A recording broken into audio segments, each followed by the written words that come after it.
Hi, my name is Janine Wright. I'm a doctor of holistic health.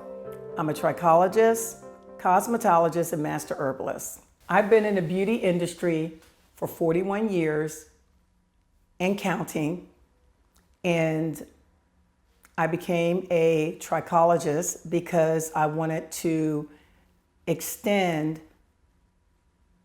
my services beyond just the hairdressing. I wanted to give clients more, get more into the science of hair, and get more into the science of the scalp. Once becoming a trichologist, I then came to realize that holistically, you can't just work from the outside, it's an inside-outside job.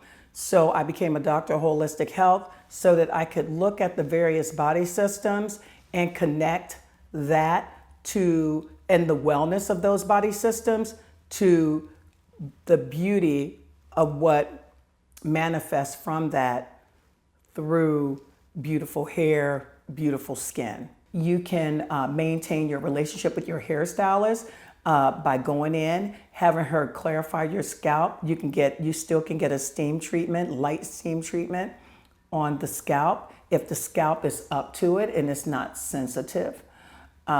These are little things that'll help detoxify the scalp. You can, I was talking to a friend of mine and I was telling her how I've had a couple of clients that went through cancer. And this was when I was a practicing cosmetologist.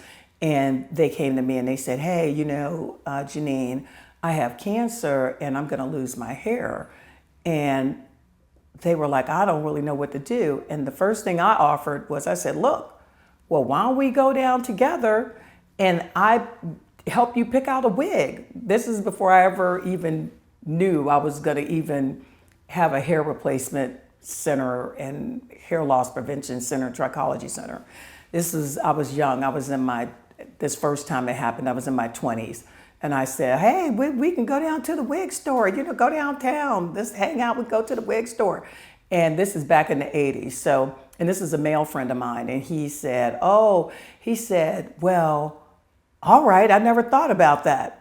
And so I told him, I said, you remember that tail you always wanted? Because now you all may not know about the tail, but back in the 80s, everybody wanted the rat tail. So I was like, look, we're going to get you that tail you've always wanted.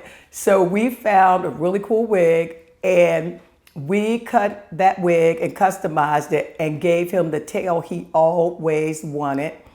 And unfortunately, upon his passing, he wore that wig and it had that tail in it. So he finally got his tail and he passed on into his next assignment with his tail. But that was the first time I'd ever experienced someone so close to me having cancer and going along that journey with them as a hairstylist. And being able to still feel like I was able to give them something that they wanted, that they always wanted, and being able to fulfill a desire of theirs. And we remained friends, and we still hung out and spent time. Because sometimes, when you're diagnosed with cancer and you're being told that your hair is going to be gone, you're like, wait a minute, I've been friends with my hairstylist. It's devastating news. And, the loss and then the regaining of health is one thing on its own. But then, you start thinking about certain relationships that you have that may be disconnected for a period of time as you go through the recovery process. But there's ways that you can maintain that relationship. I've had, like I said, several clients go through hair loss, and I call them clients, but really very good friends. And what I would do is, instead of once a week meeting to do their hair, we would get together once a week, and I would bring them a meal after their chemotherapy treatment. And then I had a couple of other friends that I would I would meet and maybe pick them up and take them home from a chemotherapy treatment so that we could still talk and maintain our relationship. You also can go to the salon to help keep you connected with your stylist. Go in and have her do a scalp treatment on you, have her do a scalp massage on you so that you can maintain your relationship and be able to, you can still be able to go to the salon so that you can feel that your things, that you don't have to not have that relationship if your stylist is your really good buddy. And you can go into the salon, because even sometimes meeting outside the salon, it isn't the same. And so if your stylist has a studio inside of one of these bigger buildings, you can maybe set up a private appointment with her and go in and see her, and she can massage your scalp and condition and moisturize your scalp so it doesn't get dried out and irritated.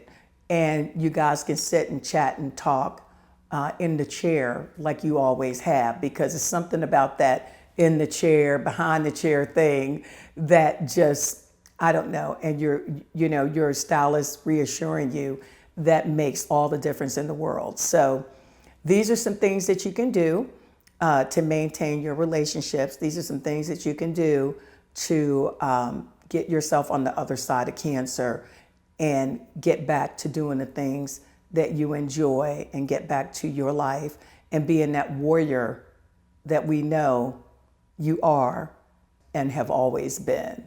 Thank you again for watching. Hit the bell button. Don't forget to subscribe. And remember to check in for our next video.